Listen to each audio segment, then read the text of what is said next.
Bada bing, bada boom.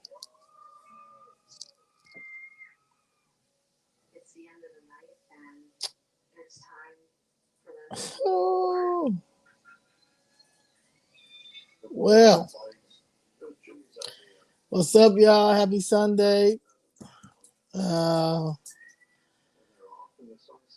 hope everybody's having a good Sunday. It's supposed to snow right now in Chicago. Supposed to be getting some snow.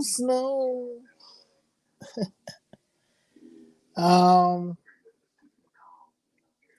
so yeah, I'm probably gonna just hop into it. People coming in, they can catch the beginning. Uh, so as you see this evening, the Senate reached a deal on ending the shutdown. Uh, the Senate is trying to move forward tonight on a plan to reopen the government. It's been shut down for over 40 days, the longest shutdown in U.S. history. What they're voting on is basically a temporary fix, a short time spending bill that keeps the government open through January 2026, plus a few full year budgets for major departments. But notice what's not in it, the extension for Obamacare subsidies. Democrats want that locked in, but Republicans said they'll deal with that later. They're also talking about keeping food stamps, SNAP, funded and slowing down only new federal layoffs. Um, so this deal is designed to buy time, not solve the real arguments about spending in healthcare. Now, here's the catch. They still need 60 votes in the Senate, meaning some Democrats have to agree, and then the House and President Trump will still have to sign off. So this is not over yet. Um, but what I feel is that this is what happens when you expose stock numbers. So President Trump exposed those stock numbers, um, and that really, even people who didn't want to look at it, or they had to realize, like, dang, yeah, the affordable hair. Only people that was making money off the Affordable Care Act was lobbyists, Obama, his people, and that's it. So yeah, while you guys are um, getting lied to, all this medicine you guys are taking, killing y'all, while these people act like they're taking the same medicine, knowing that they're not taking this medicine. Democratic Party and Republicans, some Republicans as well. But but President Trump exposed how much money they're making, because at the end of the day, America is a corporation, whether you like it or not. So what he did was something that he should have did, and that was to let people know, not only is this healthcare trash, because it is. Not only is this healthcare not helping anybody, but the stakeholders and the people who have stock in it since the beginning, it's hurting people. It's hurting the very people who depend on this medicine, that think that, and their families depend on this medicine for longevity. Whole time you killing them for a profit. This is the working. This is the Democratic Party. This is the party of the working class. This is the party of the people. This is the party for the peace. These are the party for equality. Yeah, that's why they go so. That's why they're going so hard with this trans stuff. These trans surgeries and stuff. You know how much money they can make off of trans surgery? They're literally, they're literally, uh, uh, man, I don't even try to say the words without even saying any bad words. Like they are really like they don't like humans. Like to literally take a human and push them to be something that they're not, especially when you're doing it at young ages when kids are figuring out what curious is. You can be curious about something, but that does not mean that you are that or you want to go that way, but you can be curious about it. But they're preying on children's curiousness about certain things and then telling them what they should be. And it's okay if you want to be that because we can turn you into that for their financial gain.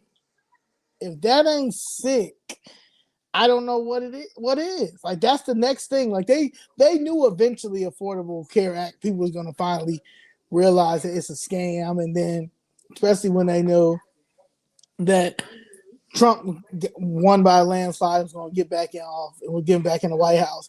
Now their new thing is they're gonna push this it was going to be trans surgeries because you know how much money they making off of trans surgeries. Like we just one big experiment over there, and you guys have allowed it, but that's what we have allowed it because we're trusting we're entrusting in medicine. We're entrusting in medicine that they've tried on animals and stuff. You know what I'm saying? Like we really are listening to people who don't talk about nothing holistic at all. Everything has to be a pill. If you don't take this pill, then you may possibly die. However, and if you take this pill, you're gonna die, but we're gonna have you're still gonna die, but you're gonna have, but we're gonna give you 10 other pills to fight back the other diseases that you get with this one pill. This one pill causes all this extra stuff, but this one pill is supposed to take care of the disease that you have. But it doesn't matter because as long as they put a black face in front of you or a liberal in front of you and tells you that this is the way to go, you will believe it because the Democratic Party has got you trained to think that they are for us when they've never been for us. And it doesn't take this long for you to figure out that they were never for us because you can just go back in history and it's really not that long to say that if you look at it, it's the same pattern. They're not going to keep trying to make Trump the villain while their portfolios are growing off the same policies they pretend to fight against. Every year, Democrats at the top turn their positions into multi-million-dollar gains while preying on the very people who keep voting for them. And that is true. So I feel like the only reason why they're opening it up is because Trump showed them numbers. And Trump showed how much money people are getting for those. And like I said, I will never forget, this man told me in December 2023 that the Democrats had to win because he was in pharmaceutical sales. And pharmaceutical sales, they make a base salary on top of their commission. So the more that they can get you to buy this poisonous medicine, and the more money that they see in their paycheck. It's sick. It's just like the protest that's going on. These people that are protesting, Kings and stuff like that, protesting Donald Trump, they know that this doesn't make any sense. They also know that Trump is not a king or a dictator, nor is he trying to be a king or a dictator. Also, they know that they have no cause. But when you got somebody paying you $150 to $200 per protest, and you can do 3, 4 to 5 protests a day. I mean, a week, sometimes a day, depending on where you at. They give you flight, hotel for you to come. Of course, you're going to take that. That's their professional job. F that is affecting the average person who really is living the life that they want to live and feel like they should not be dealing with. They should not. The average middle class that they've taken away. They've literally taken the middle class away. You've got the working class and weirdos that linked up together. But the working class don't even realize. They do realize, but there's not nothing they can do, because if you're a real working class that's taking care of family, taking care of your, especially as a man, as a working class man, you're doing all the duties that you're trying to do. You can't really afford to go out there and really protest the way you want or go off. And they may vote. These people may be average voters and are voting, but how can they vote in a society, and I'm going to take Chicago, Illinois, in a society that is so messed up like Chicago, Illinois, so corrupt like Chicago, Illinois, understands that none of this makes any sense. However, he can't say much because he's taking care of his family, and he wants to pay for health care, but the health care doesn't make any sense either. And then he sees the lies, and he knows the lies, and now he's upset and angry at home, but doesn't mean to be upset and angry at home. But this is society that we living in right now. We're living in a society, a horrible parody, but we're living in a society where the news is going to lie to you, because they've been getting paid so much money from the Democrats. They've been running media for forever, that they're going to run with their narrative that doesn't make any sense. Even today with the ICE raid, it's all crazy, but it's their narrative. But then you have the real person, like the working class man, who wants to pay for health insurance for his wife and his kids. He wants to also be able to take them on vacations and do things that he wants to do with the kids. Wants to make sure to give them a good education. So when he retires, they take care of him and mom, right? But he can't do that because you've got these scamming politicians that's in office that are paying for this narrative that's a scam as well for the media, and nobody's not talking about it. That's sick. So it has to take a person like Donald Trump, shout out to Mr. Trump, to expose those numbers, because as a businessman, he's going to do it. Especially because, they always love to call him a millionaire. He's taking care of his millionaire friends. All those, Humana, United Health Center, Cigna, Aetna, all them were all lobbied by Democratic lobbyists. They were Democratic lobbyists. They lobbied for the Democrats. So no. Let me get this. Let me run that back. They're lobbyists for the health insurance company. So it doesn't matter if it's going to be a Republican that's going to be for it or a Democrat going to be for it. However, Obamacare was Democrat, heavily Democratic. So the lobbyists, the pharmaceutical sales people, they got the ear of President Trump. They got the ear of President Obama at the time. So President Obama was able to make these deals, these terrible Obamacare deals, that will rake him in $2.5 million for the rest of his life. He was already at $40 million. And then you don't know how much he got for signing that legislation into law that ended up hurting the very same people that they say they fight for. So so now that people are waking up that are my age, because we have to wake up, because this is our time. This is our time to be adults and figure out what's going on, how this makes sense, what doesn't make sense, why we don't have the middle class anymore, because the middle class was the balance of the economy in the world.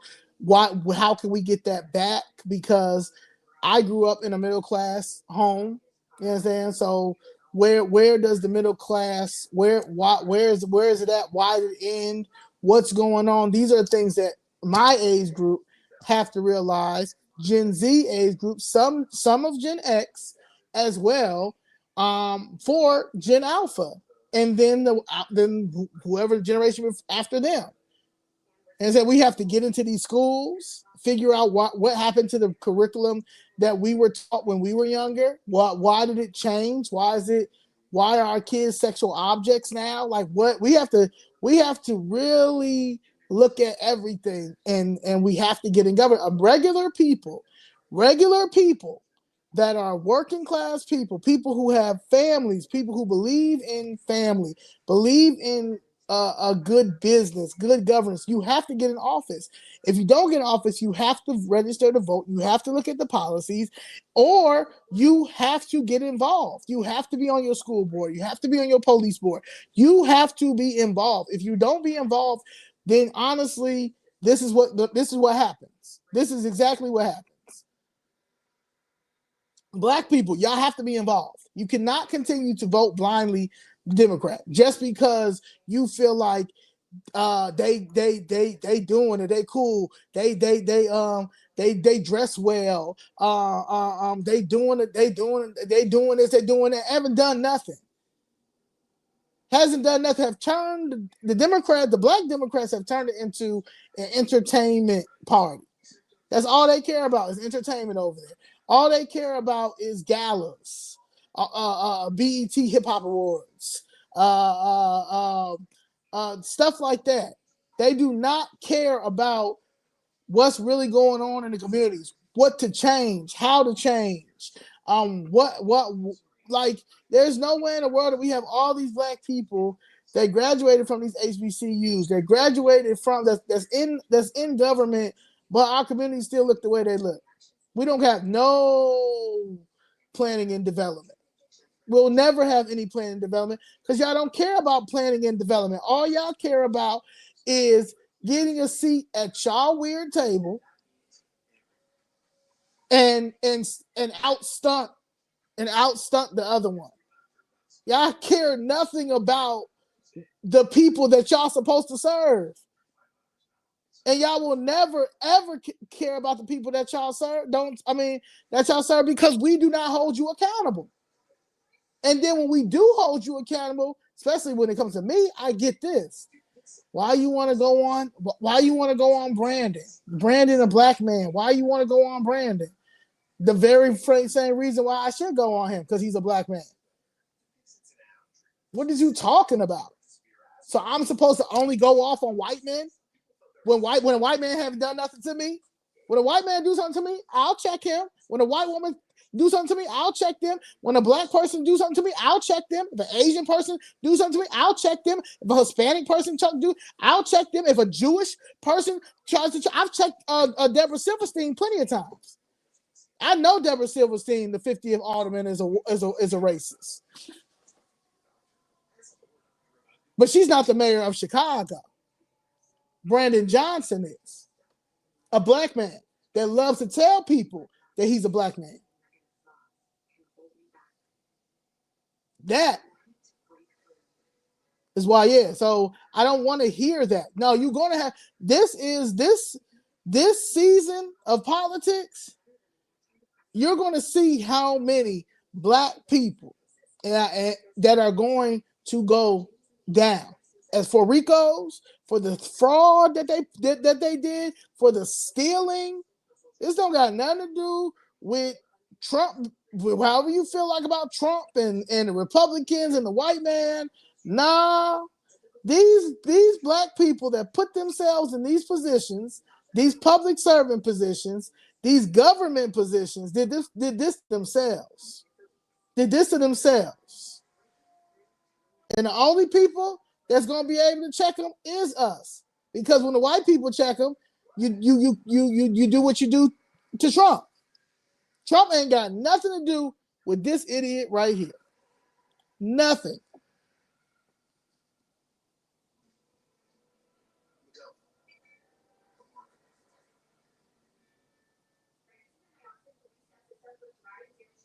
So,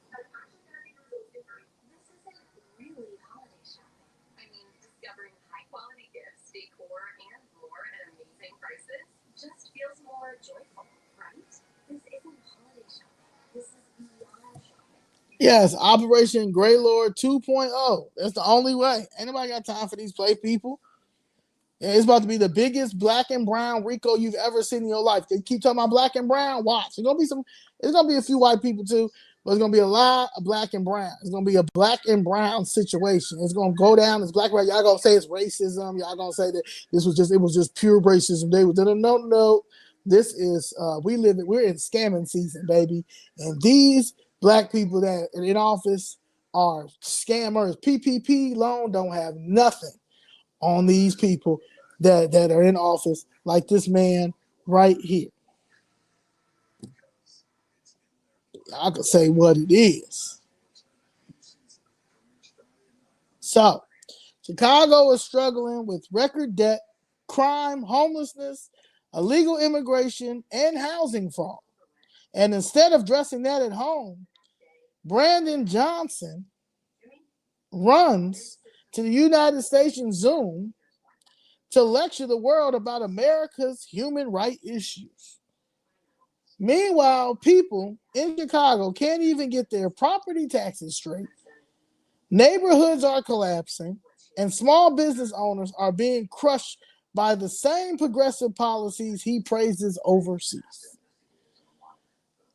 The panel that he went to for the United Nations is Larry Krasner. He's a Philadelphia DA, prosecutor. Holly Mitchell, LA County Supervisor. She oversees county programs, budgets, and initiatives that can influence local social services and law enforcement policy. Doreen Lawrence, Alaska State Commission for Human Rights Chairman, handles civil rights complaints at the state level, investigates discrimination, and can make recommendations. Robin Toma, LA County Commission on the Human Relations Executive Director, and Joanne Kamath Ward. She's a New York City Commission of Human Rights Deputy. Now, what they can actually do is they can nothing, absolutely nothing. Nothing. They cannot stop federal immigration agents from conducting raids. They don't have authority over ICE or DHS. They cannot force the federal government to restore SNAP benefits. Their power is mostly advisory and advocacy based, not enforcement. So to take his local problems and turning them into international talking points is why we know that this man is on the spectrum. The same mayor who can't manage his own city is asking the United Nations to hold America accountable. I'm waiting for Donald Trump to hold him accountable. Okay, we're waiting for Operation Greylord 2.0 to come get this. All of this happens while billions in taxpayers' money are going to shelter illegal immigrants instead of rebuilding our communities. So yes, it's beyond crazy. It's a distraction wrapped in moral language. This is an idiot. And I know CTU, Jackson Potter, and all the people know that he's an idiot, but they got to keep on going with him. But he's going down, honestly, as one of the worst people on earth. Like, on earth. Like, I ain't never, ever witnessed a person this crazy. Like, insane. All right. So now we're going to get to... That's a slow man right here, man. You don't even understand. All right. So I know you guys heard of she resigned October, I think 6th. October 6th, 2026. Okay, let's see what's going on with this. You gotta reload this back up. I'm trying to tell you, man. I'm going to, by January, I'm gonna get myself a computer, a fast computer, so I can really get my stuff together. Cause I'll be needing everything to show y'all who I'm going to next. All right. La la la. There's so many people that are slow to think that I would do my people in when I'm fighting the establishment. I'm fighting the establishment myself. And they haven't paid me. The Democratic Party hasn't paid me. So why would I pay? Why would I get paid doing my people in? That's how I know that y'all just ignorant and retarded. And or maybe he's talking about somebody else. I don't know. Hopefully you're not talking about me. I'm not. I'm not getting paid to do anything. All right. So this lady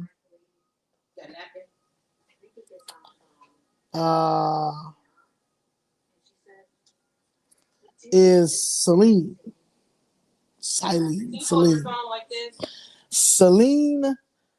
Hedspeth. She resigned on October 6, 2025. I don't know who Dane is. Her resignation came immediately after. Okay, Max. All right. I understand what you're saying now.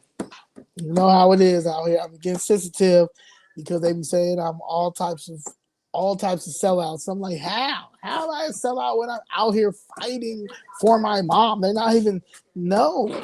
I can't never be a sellout. Why would I sell out my own people? Why would I sell out my own people? Why would I sell out America? When I'm appreciative of everybody. Everybody plays a part in America. Everybody plays a part in America. When I'm able to have my 60-minute, people gonna see. I was very well versed. I have a lot of there's a lot of white people heroes in my story. There's like a lot of heroes in all Hispanic, all that. I'm very cultured, so I like everybody. But I know that our people, we need some help. You said you put it early. Because we are brainwashed and we feel like they got us thinking that every white man is racist. But they forget that these black people are prejudiced against each other. It's crazy. Celine Hedspeth resigned on October 6, 2025, according to official city records. The resignation came immediately after the city of Chicago's Department of Human Resources completed its investigation, which found that she had violated the city's equal employment opportunity policy for harassment and unprofessional conduct. Celine was wild as hell. She was super wild. Okay. She was Chicago arts administrator and former public official who served as a commissioner of the Department of Cultural Affairs special events under Mayor No Good Brandon Johnson from 2024 to 2025. She was born in Seattle and moved to Chicago for college, earning a BA in philosophy and African American studies from Dominican University in River Forest, Illinois. Before joining City Hall, she worked in the arts sector and public policy. She's director of services at the DuSable Black History Museum and Education Center, art specialist at Phillips Auctioneers, focused on 20th century and contemporary art. Legislative director for Brandon Johnson when he was Cook County commissioner. She also served as a community and arts board, including the Hyde Park Historical Society and the Edgar Miller Legacy. She was appointed March 2024. She said her goal was to expand public art. However, her tenure was marked by high staff turnover that ended in October 2025. Like 28 people walked off when she was the commissioner of arts. But yeah, she That was I think that was the first one, but I know for sure, like, it was like 28 people. Then the HR reported that she asked an employee whether they would have an affair with a married person. Um, the question was described as intrusive, uncomfortable, and inappropriate in a workplace setting. It also contributed to a hostile work environment because I guess the person said no. So then they probably felt like they were played. Age-based harassment. She told an employee not to show up to the fifth floor, City Hall level, Brandon Johnson's level, with gray hair, implying they should dye their hair or hide their age to be more presentable.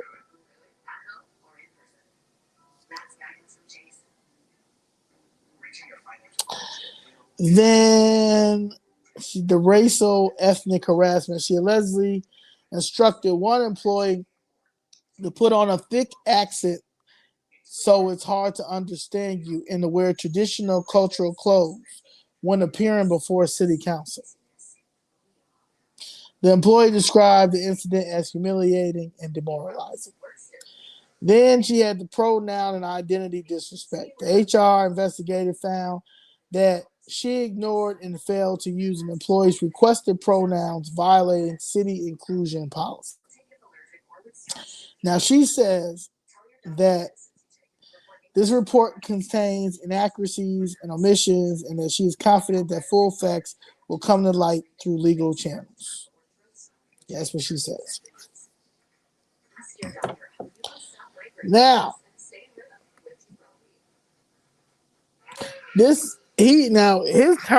Brandon Johnson turned over. Now she is on the do not hire list. She can't come back. They made her, so I guess it was either she out or Jason Lee out. So they chose her and put her on the do not hire list because they need Jason Lee. Because Jason Lee,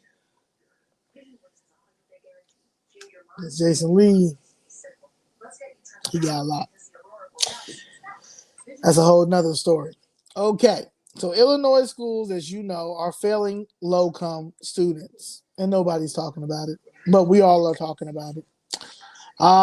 Illinois just dropped new numbers showing that low-income students are 16 points below the state average in reading and math. That's a crisis, but we're worried about everything else but the students right here, born and raised in this city, in this state. This is their hometown. This is where they were born and raised. We are just going to forget about the kids that were born and raised in this city state.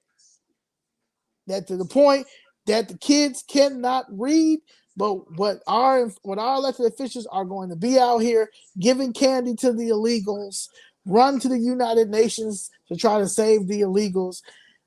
Well,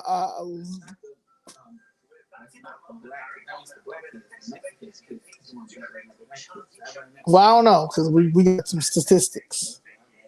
The numbers don't lie. Only 30% of low-income kids grades 3 to 8 can read at grade level. Only 22% are proficient in math. Statewide averages are higher, which means our most vulnerable kids are getting left behind. Black students, 30% reading, 15% math. Hispanics, 41% reading, 25% math. White students, 64% reading, 50% math. That's a real achievement gap, not just a talking point. And high school isn't better. By 11th grade, low-income students are still 19 points behind the average in reading and math, measured by the ACT. That means they're walking into adulthood underprepared and over-tested and ready to be a liberal bum and protest with this lady and CTU and Brandon Johnson and the rest of these people. They're setting these kids up for failure, and they do not care. But this lady, for some reason, just keeps going to the top. She needs to be in jail. Her and Brandon Johnson, it's a whole bunch of them. I'm trying to tell you, it's going down. Chronic absent. Over 1/3 of low-income students are chronically absent. That means they miss 18 days or more of school every year. Black students, 39%, Hispanic, 32%. If our kids aren't in school, they can't learn, period. They lowered the standards.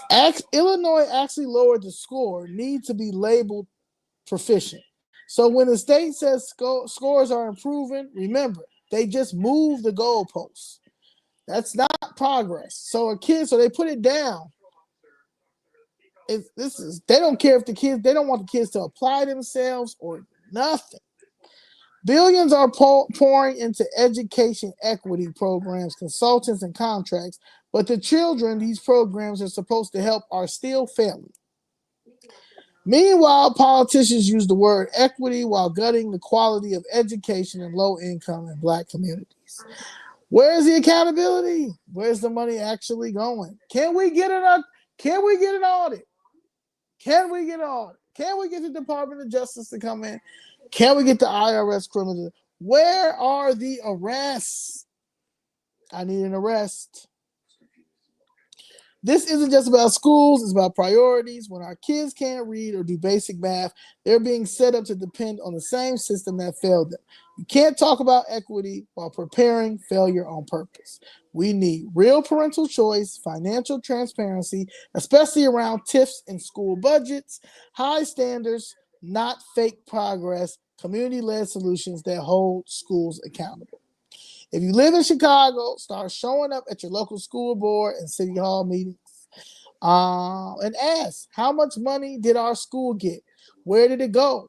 Why are our test scores still this low? Because this isn't a Republican or Democratic issue. It's a leadership failure. Kids cannot read. Chicago students are 16 points below the Illinois average in reading. 40% of students are chronically absent, making it harder to catch up. Literacy is foundational. If kids can't read, they struggle in every subject. The Chicago Teachers Union has pulled teachers out of classrooms for release days to lobby politicians. Students are getting lessons from their regular teachers. Substitutes step instead. And why that makes things worse? Less time with qualified teachers, slower learning. Students already in reading fall further behind. Chronic absence and teacher absence compounds the learning gap. How are you absent and a student absent because you out here lobbying for more money for some kids who cannot read? Union leadership salaries and perks like $173,000 recording studio raises questions about priorities. Many voters view the union negatively because of this misalignment with student outcomes. We have to defund the CTU. The CTU, it's over. We have to really defund the CTU. When unions prioritize politics over students, the children lose. Chicago schools need accountability. Our kids' education comes first, not political lobbying. If students can't read, every other reform or program falls short.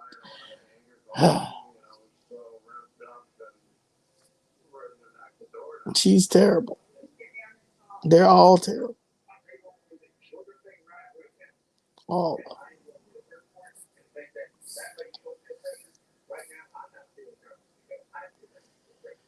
We got some budget news. Budget news. Put this weirdo back on there. That's why he ran to UN too. You know this budget is terrible. Chicago Mayor Brent Johnson just proposed the city budget, as we all know, and there's a big problem. The city would be saving up to $1.4 billion, but the budget barely captures $12 million in actual savings. That's like knowing you could save $1,400 but only putting $12 back in your wallet. A consulting firm, Ernst Young, looked at the city's finances and found a huge opportunity to cut costs and run the city more efficiently. The mayor's proposed budget ignores almost all of these recommendations. Instead, it mainly relies on a small hiring freeze of $50 million and tiny structured savings, $12 million. The city council is supposed to check the budget, but it's limited. Only a few staff members analyzed a $16.6 billion budget, and I guarantee you one of them staff members of city council that was able to look at it was Jason Irvin, because he is head of the budget meeting in the city of Chicago.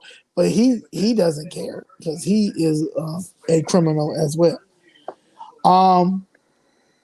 They can't introduce a competing budget, and committee chairs are chosen by the mayor. Basically, the council gets the budget handed to them and is expected to approve it, not shape it. So the big questions the mayors need to answer is, why are we only seeing $12 million in savings when $1.4 billion is possible? And we're in a $1.5 billion deficit. What recommendations about employee benefits could actually be implemented? Why are schools at risk of cuts when there's extra money from TIF funds?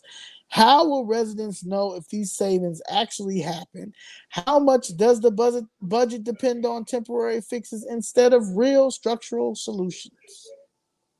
If this city doesn't capture these savings, taxpayers could face higher taxes, and services like schools and public safety could suffer. There's also a transparency problem, but he is a habitual liar, and so is his administration. So it's no transparency problem on our end. It's a lying problem on their end. People don't know which recommendations were ignored and why. The city council is trying to push back and get answers, but the mayor holds most of the power. Chicago could be running its finances much smarter, but instead the budget leaves $1 billion plus on the table, and residents are the ones who could pay the price. Now, I've seen a lot of stuff that they can cut in here. That's a whole nother story. Also, Chicago doesn't have a city charter, basically a constitution for local government, and that's why the city council lacks real independence. It's the only major city in the country without one. Even without a charter, the council still has a powerful platform, and this week they need to step up and use that power to hold the mayor accountable.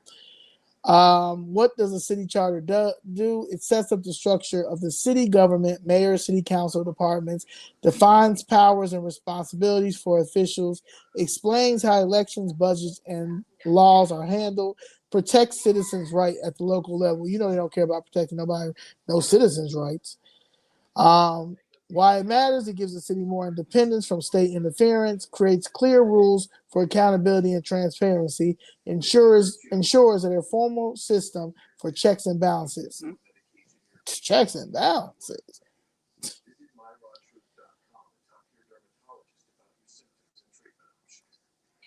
The city's budget team includes CFO Jill Jarowski, Budget Director Annette Guzman, and Comptroller Michael Bolesky.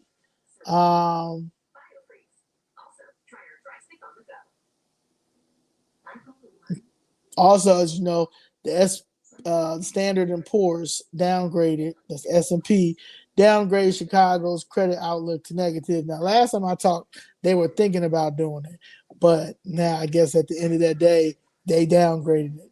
And they gave three main reasons. Mayor Brandon Johnson's budget plans to borrow money just to cover regular city expenses. The budget cuts the city's advanced pension payments, a state law boosting police and fire pensions add $11 billion in new pension debt, leaving those funds almost insolvent and only 18% funded. And then you have Stacey Davis Gates, the leader of the Chicago Teachers Union and Johnson's biggest supporter, says credit scores or school cuts or cuts to anti-violence programs. Oh my, what shall we do? And this really shows the mindset of Johnson's administration. Our city's finances don't matter, and we should just get a bailout from Springfield or the feds. But look at the reality. Good financial health means stable funding for services and trusts from residents and state partners. Bad financial health means more debt eating up core services, future generations paying the price, and never ending budget crisis. So, yeah, feel sorry, man.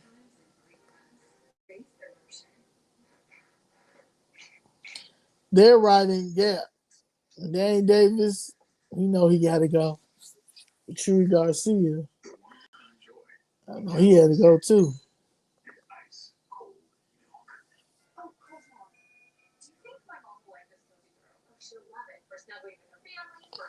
Look at that. All right. Now let's get to. Okay, what is this at? Hold on.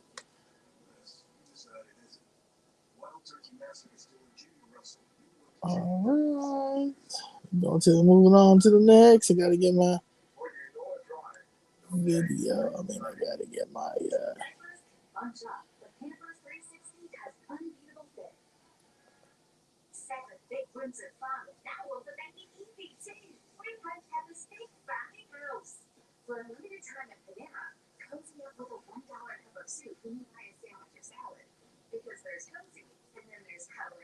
Chewy.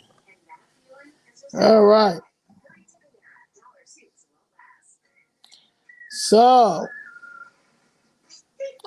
the deadline just passed for filing petitions to run for office, and what used to be called the land of Lincoln, but now more accurately deserves the nickname the brutal capital of the world. True to form, the machine found a way to game even filing a deadline. Enter Congressman Chuy García, pronounced Chewy, as in Chewbacca of Star Wars, and just about as articulate, and just about as articulate. A 68-year-old Chicago lifer whose congressional district has been drawn, redrawn, and contorted beyond geometry to make his reelection about as certain as sunrise for months. Chewy said nothing about his plans. Then, on the morning after the filing deadline, with no rival could possibly jump in, he suddenly announced that he would not be running again. No, the UN should not investigate. There's no inhumane. Oh yeah, the Chicago citizens, absolutely. Yes, yes, and please send everybody to come arrest these people. Um,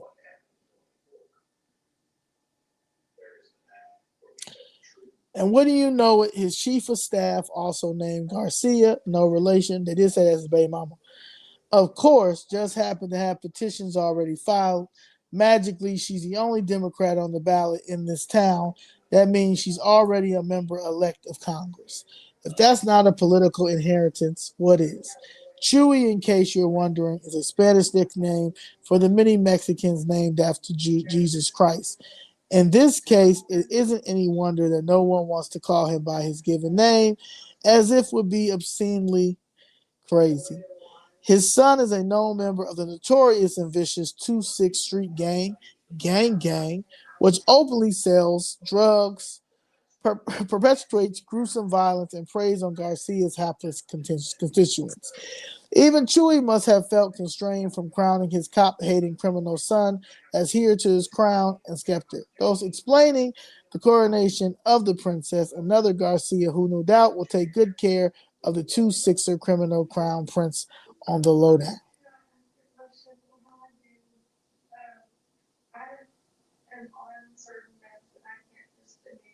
Now, Chewy said that he was stepping down because of his health and his wife's health. He said that he's stepping down to focus on his health and the care of his wife, who has multiple sclerosis and MS. His cardiologist reportedly advised him to reduce stress. Um, and that's plausible because serving in Congress and stealing money for so long and having this gang that he had and because Chuy is a gang. Uh, and family and health issues are a legitimate reason for him leaving office. I bet it is.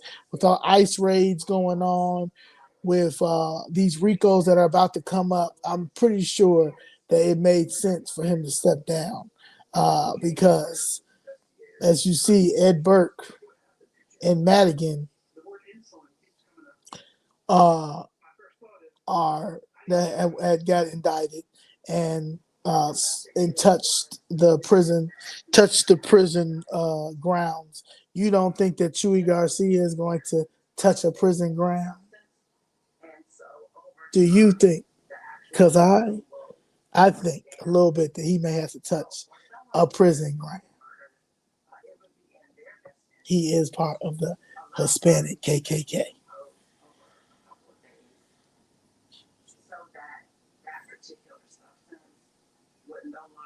All right. Now, last week, Department of Planning had budget hearings. And Department of Planning and then Public Safety.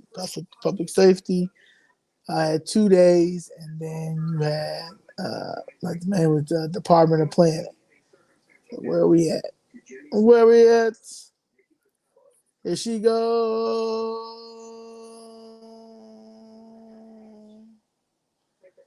All right. So there is what's her name here? Sierra Boatwright. Sierra Boatwright is the commissioner of the Department of Planning. Now, she told me, she came to me and she told me she for the people. But I don't really see where she for the people. But maybe she's for whatever Brandon Johnson is telling her to be for. But I haven't seen her being for the people. Now, she fine. A nice little haircut. You know what I'm saying? She be doing it. But I also seen her attitudes at these TIF meetings and these Christian meetings, especially when I've gotten on the mic, when Miss Jessica got on the mic, the rolling eyes and all that stuff, like, I seen it.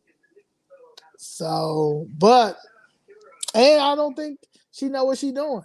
To be quite honest, I ain't gonna hold you.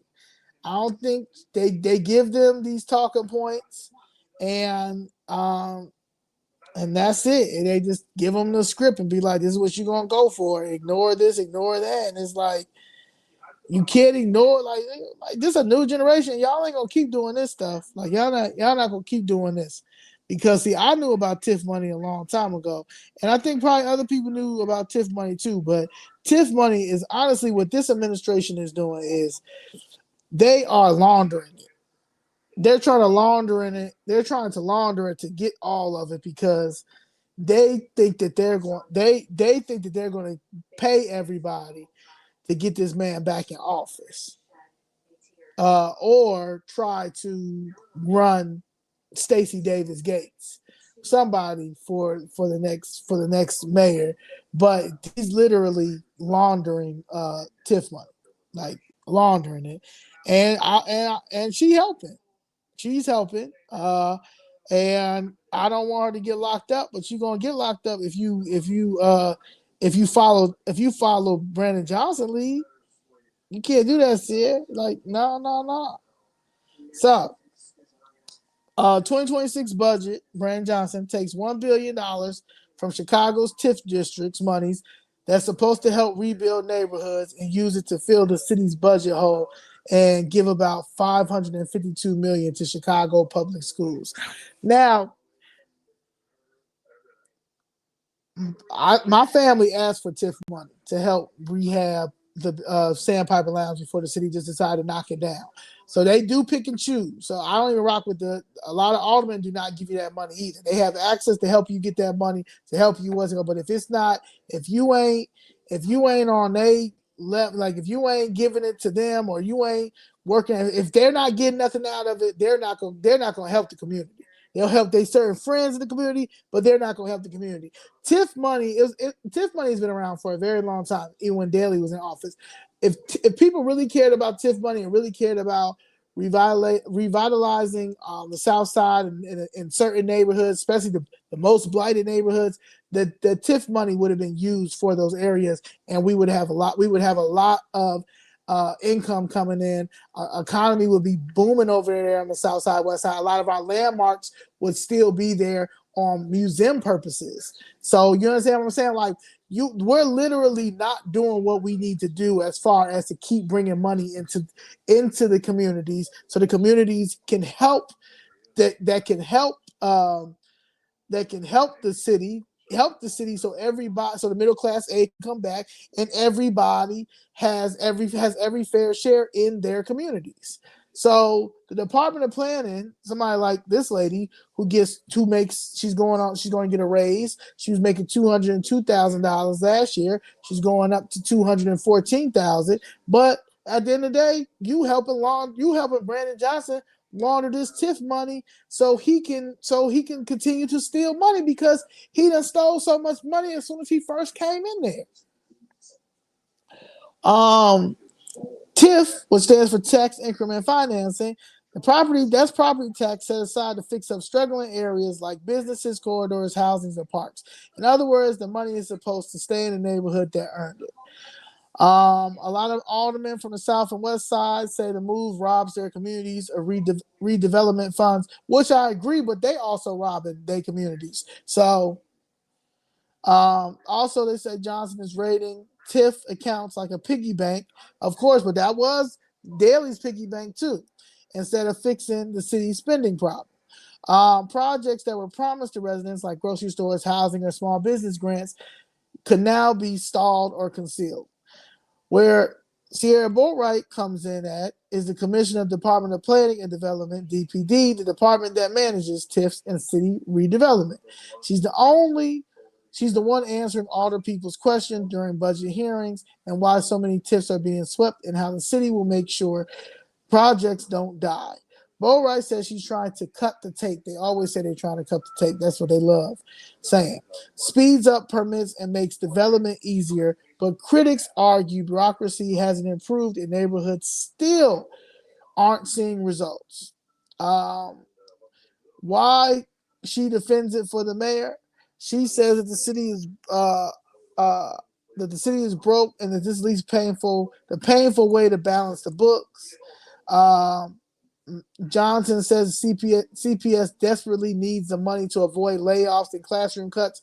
You might as well lay who going to school? Who going to school? Who's there? Who's there? You done turned it to the kids into protests, the protest jobs. You paying kids to protest for the school needing things, but the kids aren't getting any type of education. Like this, this is crazy that we living in this law. Like we living here, and then you get mad at Donald Trump for saying that he's going to abolish the Department of Education.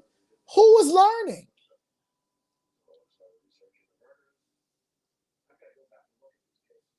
No one cares. There's no regulation. Boatwright argues that older TIF districts had unused cash just sitting there, so it makes sense to move the money where it's needed now.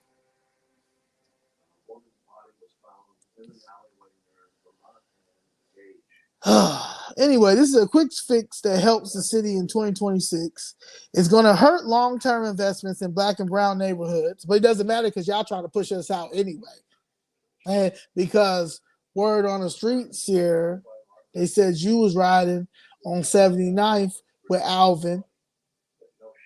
What's that dude name? That's I don't even know if his name was Alvin. But I think it was Alvin. The dude that what's that lady name over there in the 84? Michelle Harris, right hand. You was riding through 79th because you know the side quantum is coming.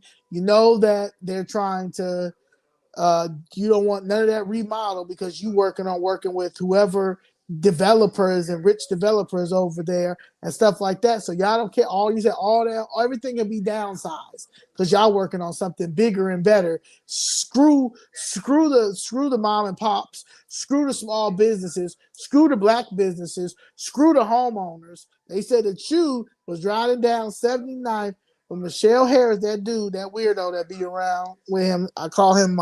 He looks like a Tyler Perry character. Um, Let me see if I can find a picture of him.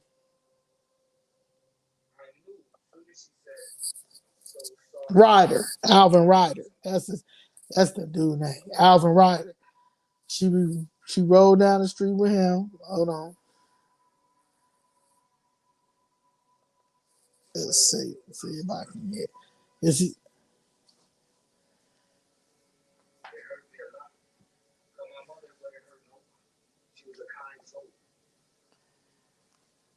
Yeah, Alvin Ryder.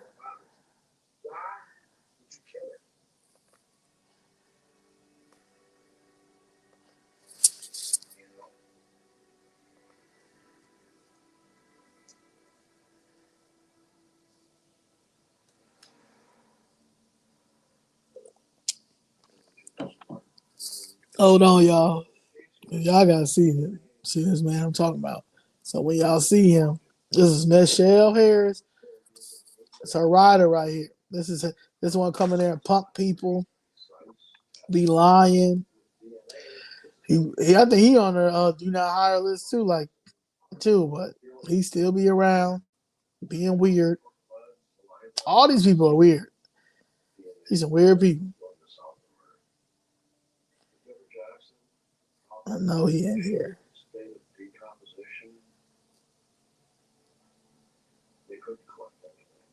I did a few. I spoke about him a few times.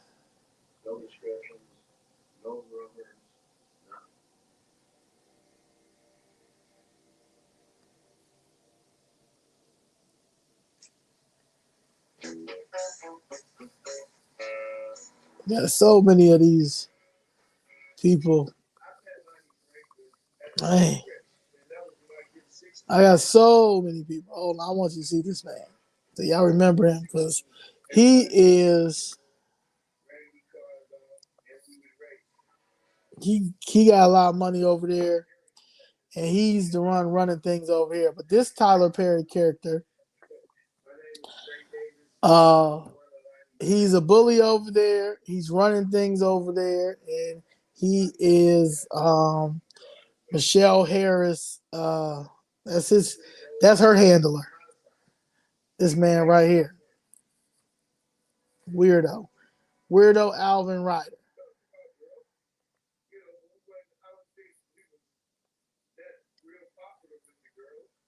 Weirdo Alvin Ryder. So she was riding with him on 79th, and they were. He said it. He told it that they were going to downsize everything over there because they were working on their own stuff and all that stuff. This is the Department of Planning lady who's saying she helping cutting the tape and all that stuff. No, she is in with this dumb machine, the dumb machine, and they using her. They using you. They using you to sell out your own community. You're literally listening to an idiot. Brandon Johnson is an idiot, a terrible idiot, a bad person, and you literally gonna sell out for your little $212,000 job or your $214,000 job. You think you're gonna keep that job, and you ain't making sure that we get stuff in our communities? You giving people hard times and attitudes if they call you about certain things in our community? You don't do that, especially when you came to me. You came to me and said you understand what I'm going through. You see it, you understand my heart, all that stuff. But again, ain't none of y'all figured out how to take care of it. You Department of Planning. Now, one time if you came to me and said, hey, you got that land over there. What can we do to start planning, or developing on that land? What can we do? Because I understand. I get it. I feel like we gotta make sure the South Side gets what it needs. So that you have that. The least we can do is start with that right now. You have yet to say that you Department of Plan, but that's because you working with a criminal who's the dumbest criminal on earth, and y'all all gonna end up getting fired. Y'all all gonna end up resigning. Y'all all gonna because y'all all in one big weird orgy. To be quite honest, you letting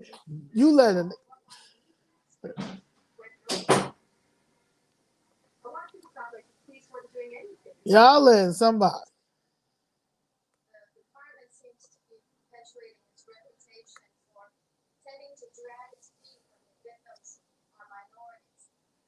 Don't even know how to do it right.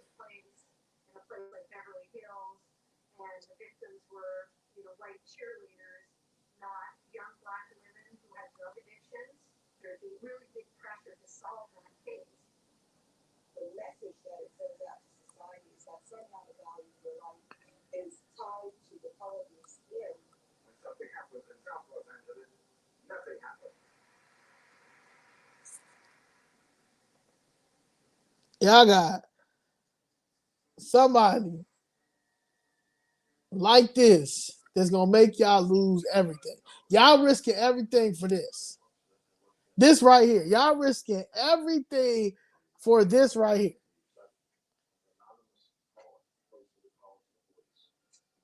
Yeah, that's why I don't want. That's why I don't rock with them lodges. That's why I don't want to rock with them lodges. Right there, the main reason why I don't care about them lodges. I don't care about them divine. I don't care. I care about are you a public servant? Are you a humanitarian? I don't want to be linked in, locked in with none of y'all, because y'all are pathetic. Y'all don't care about the community. Y'all don't care about the people. Y'all don't care about none of that. But y'all letting somebody like this, and ruin y'all career. He's single-handedly ruining y'all career every time y'all take a picture with him. Every time you speak up for him. This person right here, this organizer right here, this raggedy man right here. You selling out the side. He's not even from the South Side. You from the South Side. You gonna let this sell out the South Side. See, you gonna let that sell out the South Side. I know your husband is embarrassed that you work for this man.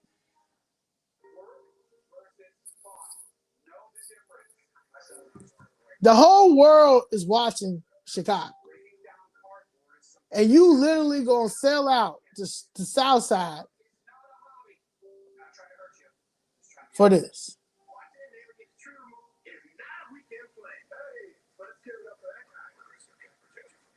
That's why he ran to the United Nations. He don't got nothing else left because he got a gun to his head now. He got a gun to his head because ain't no way in the world he that. This come on, man. This right here, you letting this right here. You about to risk your job, risk your career, risk your legacy for him.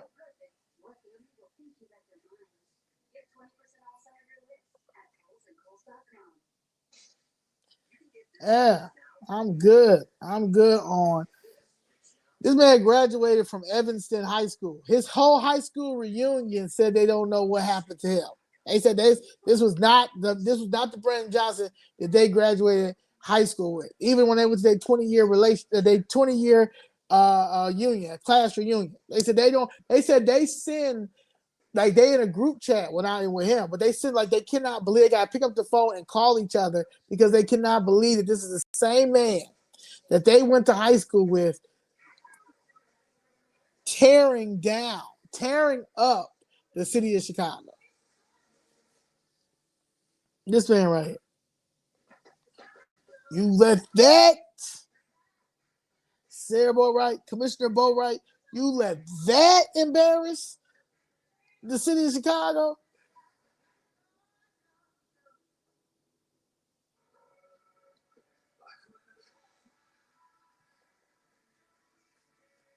You gotta do better than that. Now they cut in Department of Planning.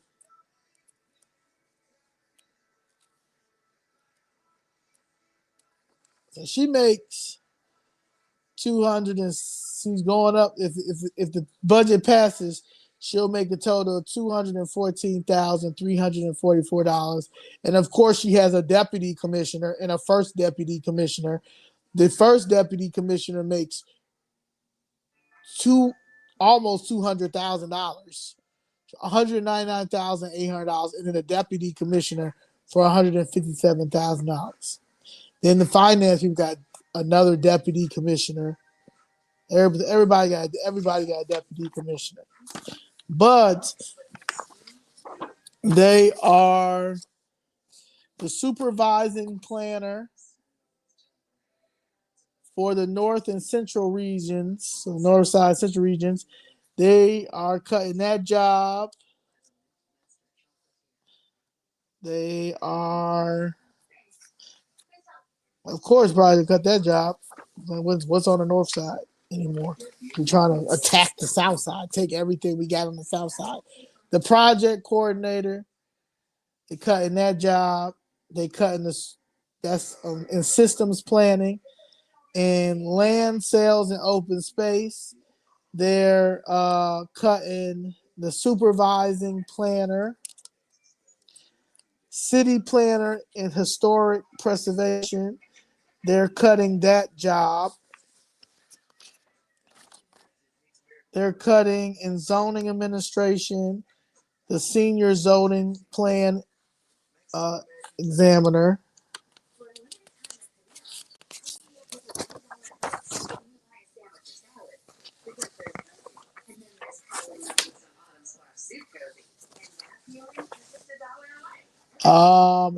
An underwriting coordinator of economic development. They're cutting that job. In monitoring and compliance, they are cutting the financial planning analysts. In the North and Central regions, they are cutting 2 city planner jobs. For the South and West regions, they are cutting the assistant commissioner job.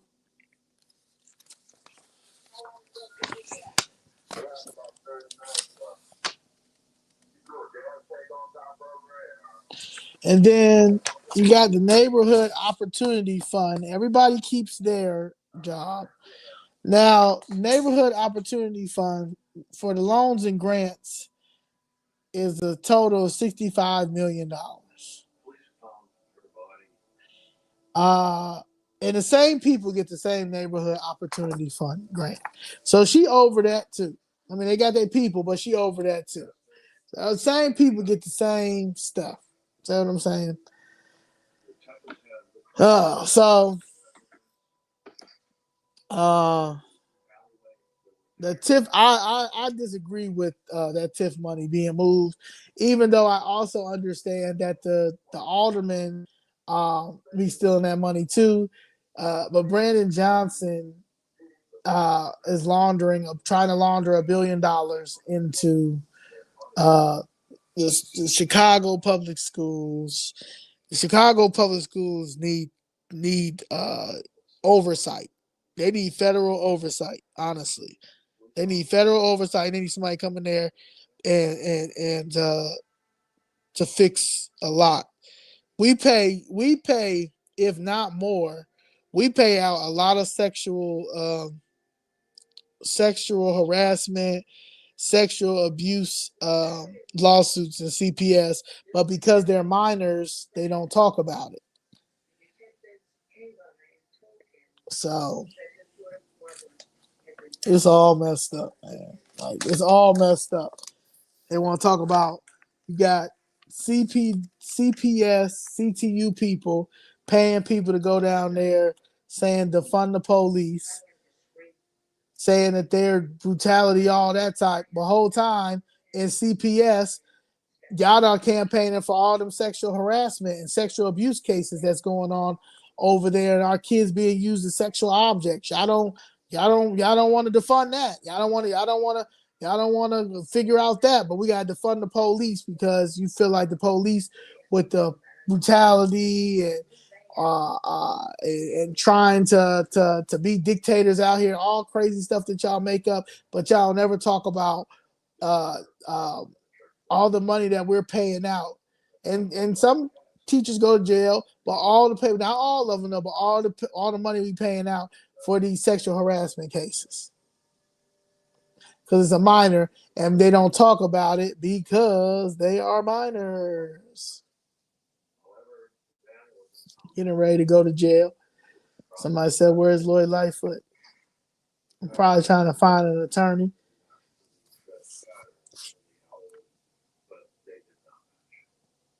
All right, and we're going to end it with. So they also had the police budget as well. So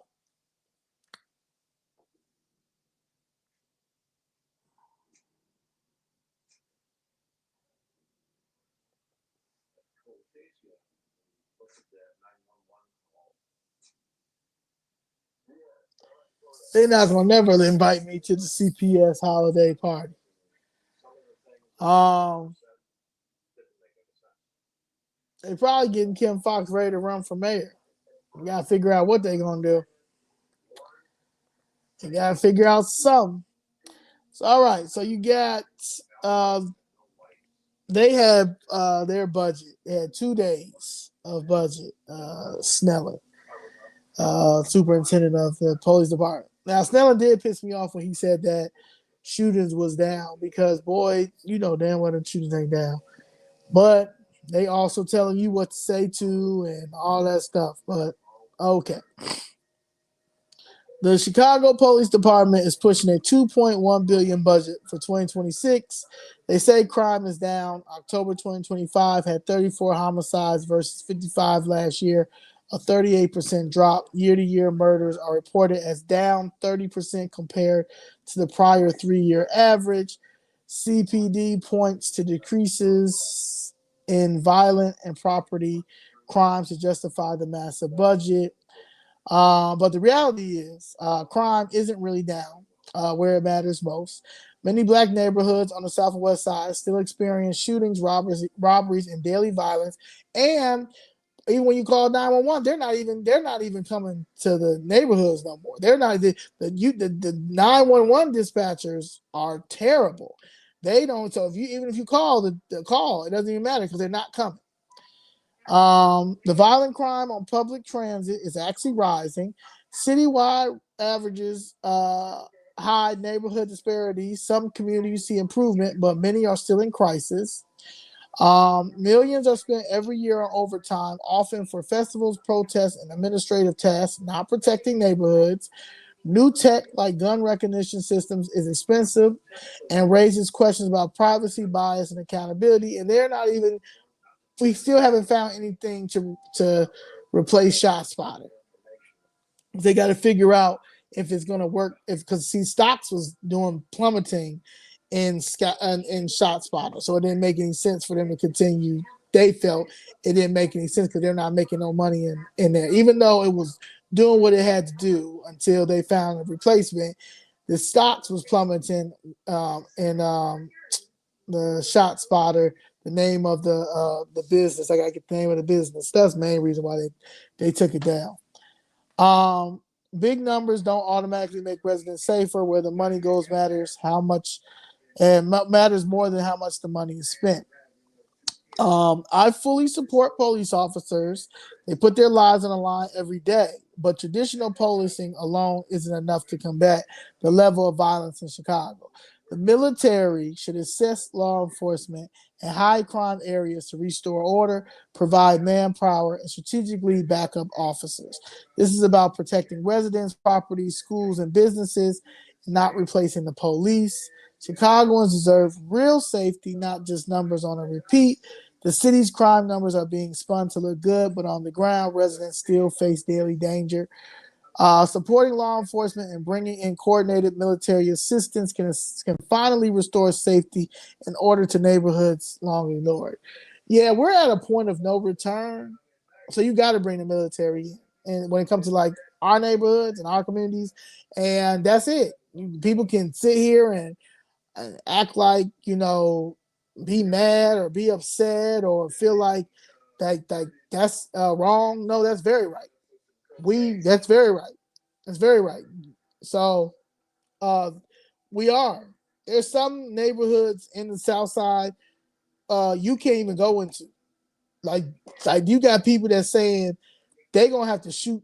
They gonna have to have a shootout to and for them to die out. Like they too far gone. You know what I'm saying? Like that exact like some neighborhoods, some blocks, you're not gonna be violence prevention is not the only violence prevention that y'all gonna have to uh, need. What you will need is the military, and that's why I'm so for the military coming. The military will come do what it needs to do, and that's just what it is. It ain't nothing. It ain't no talking to these kids. It don't matter how much money you get these kids. It don't matter what you do.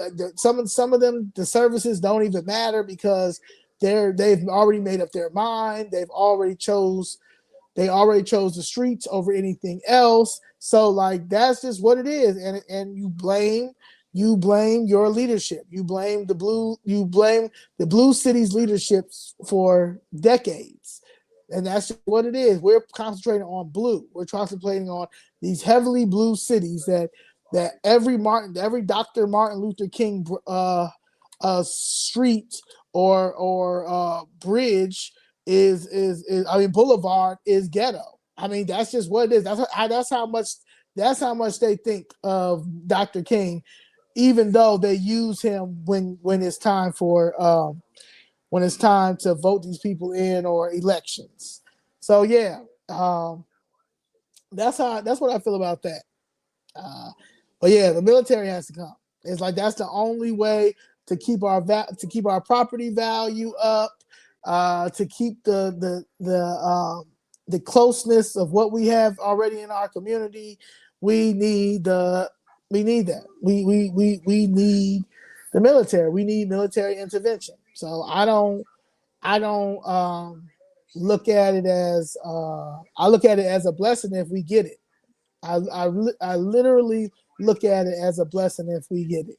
Uh, and anybody that's against the military coming to the South Side and the West Side or coming to any of these communities, these urban communities, knowing that it's over between the music, between the education, between nobody caring about our mental health, to no family dynamic, to now to mass incarceration, to pills. People have now went from pills to there's people that are addicted to weed. I mean, to the point now that they can't even live their life because the government has got a hold of this weed and this weed is messed up. Weed that's it. Like we need tender love and care. American citizens, people who are born and raised here, people who this is a hometown. We need tender love and care, and we need law and order, and we need the military to come. And that's just what it is. And I hope and pray that Donald Trump brings the military to the South Side and West Side. That will be a life changer. It'll be a game changer, and it will make these kids realize that people do care. They do care because these kids are tired of going to school or tired of listening to gunshots or tired of listening to things in our community. This is not normal. And y'all are not going to continue to try to normalize any of these things when we have no advocates that are in government advocating for our safe being, for our children, for our elders, for families. So that's how I feel. But yeah, that's it. Please like, share, subscribe, and I will see y'all next Sunday.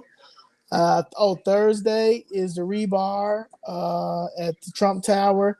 If you guys please RSVP at the Trump Tower, get your get a table, and we will see you there. Just it's free to reserve. So if you got 2 people, 3 people, 4 people, whatever, reserve, and that's it. And what else do we have coming up? Oh, I will be at the Board of Education Special Chicago Public School Board of Education tomorrow at 10:30, and then I will be at City Hall as well. Yeah, it's some meetings down there, budget meetings as well. So, all right, all hands on deck. Peace. Thank y'all for watching.